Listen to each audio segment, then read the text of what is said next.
जयप्रदा के विरुद्ध जो चुनाव आचार संहिता उल्लंघन का संबंधित मामला 2019 में थाना कैमरी और थाना स्वार में पंजीकृत हुआ था। जयप्रदा नाटा के द्वारा नाले में उपस्थित न होने के कारण एनबीडब्ल्यू जारी किया जा रहा था। अभियुक्ता अपने आप को बचा रही हैं, उनके मोबाइल स्विच ऑफ चल रहे हैं। पूर्व सांसद और फिल्म अभिनेत्री जयाप्रदा एक बार फिर चर्चा में है। यूपी की कोर्ट ने चुनाव आचार संहिता उल्लंघन मामले में जयाप्रदा को फरार घोषित किया है।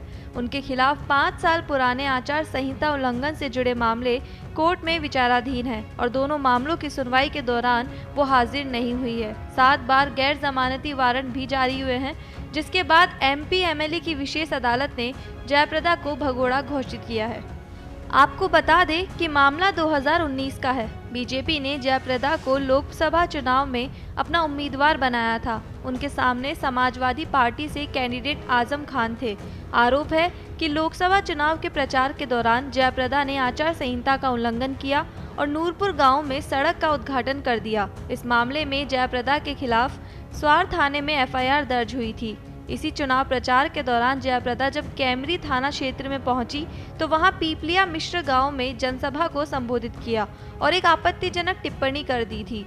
यह मामला भी थाने पहुंचा था और एफआईआर दर्ज की गई। यानी दोनों मामले 2019 के लोकसभा चुनाव के दौरान चुनाव आचार संहिता के उल्लंघन से संबंधित है। रामपुर पुलिस ने कोर्ट में एक रिपोर्ट सबमिट की है और उस रिपोर्ट में बताया है कि अभियुक्त जयाप्रदा खुद को बचाने की कोशिश कर रही है। यही वजह है कि वो लगातार समन दिए जाने के बावजूद कोर्ट में पेश नहीं हो रही है और अब उनके मोबाइल भी स्विच ऑफ आ रहे हैं। इस पर कोर्ट ने जयाप्रदा के खिलाफ सीआरपीसी की धारा 82 के तहत एक्शन लिया और पुलिस अधीक्षक को एक डिप्टी एसपी की अगुवाई में टीम बनाकर 6 मार्च 2024 को अदालत में पेश करने का आदेश दिया है। 18 अप्रैल 2019 को एक चुनावी जनसभा को जयाप्रदा ने संबोधित किया था और आजम खान की आंखों को एक्सरे जैसा बताया था। जयाप्रदा ने कथित तौर पर कहा था, आजम खान ने मेरे खिलाफ जो टिप्पणी की है उसे देखते हुए मायावती जी को आपको सोचना चाहिए। उनकी एक्सरे जैसी आंखें आपके ऊपर भी कहां-कहां डालकर देखेंगे। 20 अप्रैल 2019 को कैमरी थाने में आजम और मायावती के खिलाफ व्यक्तिगत बयान देने और आदर्श आचार संहिता का उल्लंघन के आरोप में जयाप्रदा के खिलाफ आईपीसी की धारा 171 जी के तहत मामला दर्ज किया गया था। इसी के साथ आपको बता दें कि जयाप्रदा हिंदी और तेलुगु फिल्म इंडस्ट्री में सबसे लोकप्रिय और प्रभावशाली एक्ट्रेस के तौर पर मानी जाती है।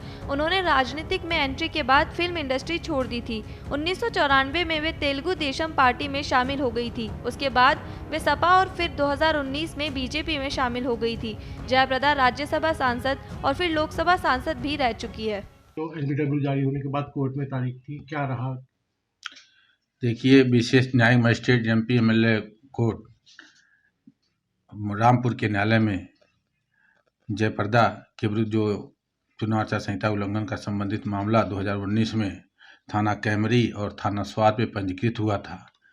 थाना स्वार पर पंजीकृत मुकदमे का एनसीआर नंबर 59/19 और थाना कैमरी पर पंजीकृत एनसीआर का मुकदमा अपराध संख्या 37/2019 थी। धारा 171 जी आईपीसी, जिसमें पिछली तिथियों पर माननीय विशेष न्यायिक मजिस्ट्रेट श्री शोभित बंसल जी के न्यायालय के द्वारा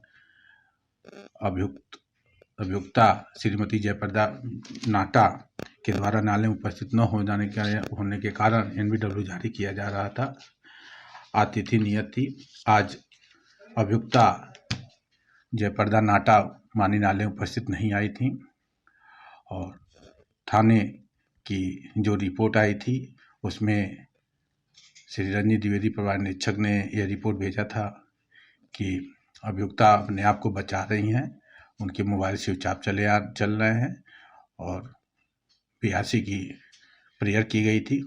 माननीय न्यायालय के द्वारा अभियुक्ता श्रीमती जयप्रदा नाटा के विरुद्ध धारा 82 सीआरपीसी की कार्रवाई करते हुए आदेश किया गया है और अगली तिथि 6/3/2024 की नियत की गई है।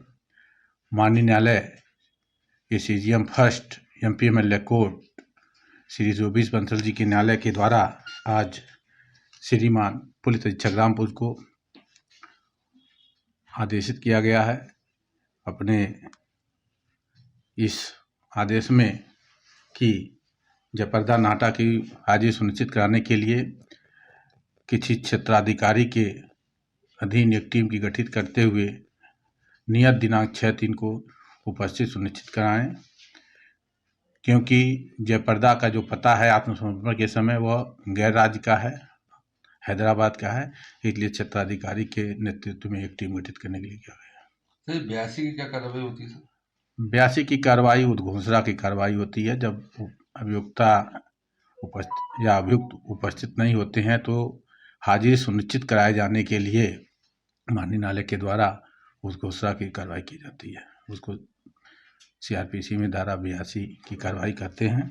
सर इसका मतलब यह है कि फरार घोषित हो गए जयप्रदा? हाँ जी, फरार घोषित हो गई। फरार घोषित है।